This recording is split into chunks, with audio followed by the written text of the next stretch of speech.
Yesu ashimwe bene data, Uwiteka bishimire kandi mwagize neza kongera kumva ijambo ry'Imana. Nifuje ko twongera kuganira ku kwizera, kuko kwizera ni ikintu gikomeye umukristo agendana mu rugendo rwe rwa buri munsi. Kwizera kandi ni itangiriro ry'ubukristo bwacu, ni itangiriro ry'urugendo rwacu, kuko mbere yo kuba umukristo kumva ijambo ry'Imana, kumva ubutumwa bwiza ukabwizera. Iyo utarabwizera wakabaye umukristo.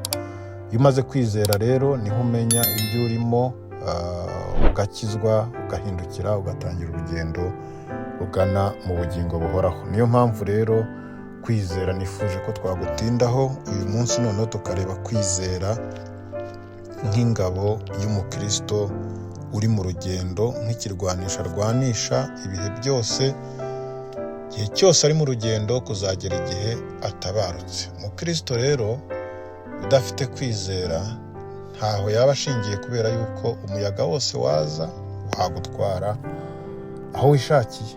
Rero kuba uri umukristo ugomba kugira kwizera, kandi kwizera ni ukwizera ibintu bitagaragara.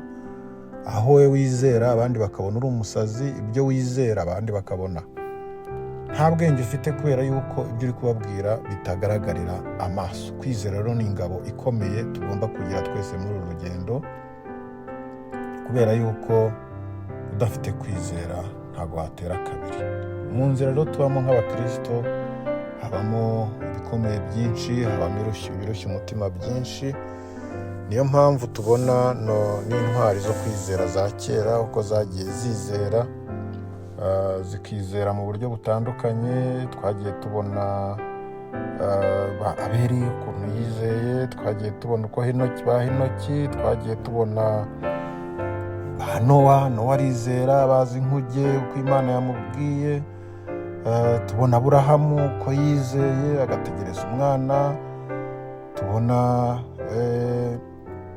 benshi, tubona Sara uko yizeye, tubona abantu benshi bagiye bizera, ndetse ijambo rikaza kutubwira yuko rwose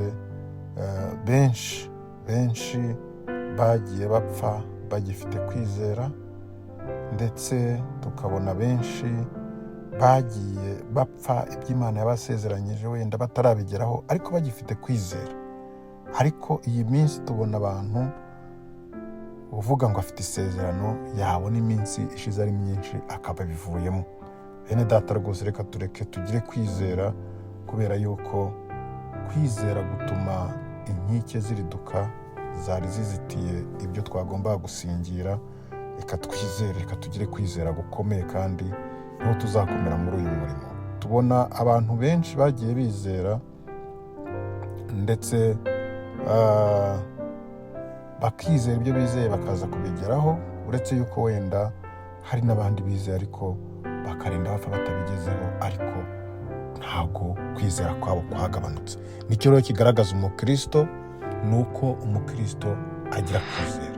Utagize kwizera urugendo urimo rwose sinzi aho rwagera, nta nubwo watera kabiri. Yesu nashimwe. Rero kwizera nanone tuza guhamirizwa yuko ari ikimenyetso cy'uko umuntu afite ubugingo buhoraho, kuko muri Yohana 6:47 aravuga ngo ni ukuri ndababwira yuko uwizera ari ufite ubugingo buhoraho.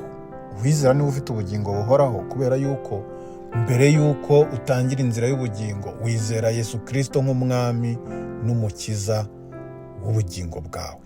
Ntabwo rero uramutse utizera Yesu Kristo nk'umwami w'ubugingo bwawe, nk'umwami n'umukiza wawe, ushobora kuzabona ubugingo buhoraho, kubera yuko bubonerwa muri Kristo wenyine, nta handi bubonerwa.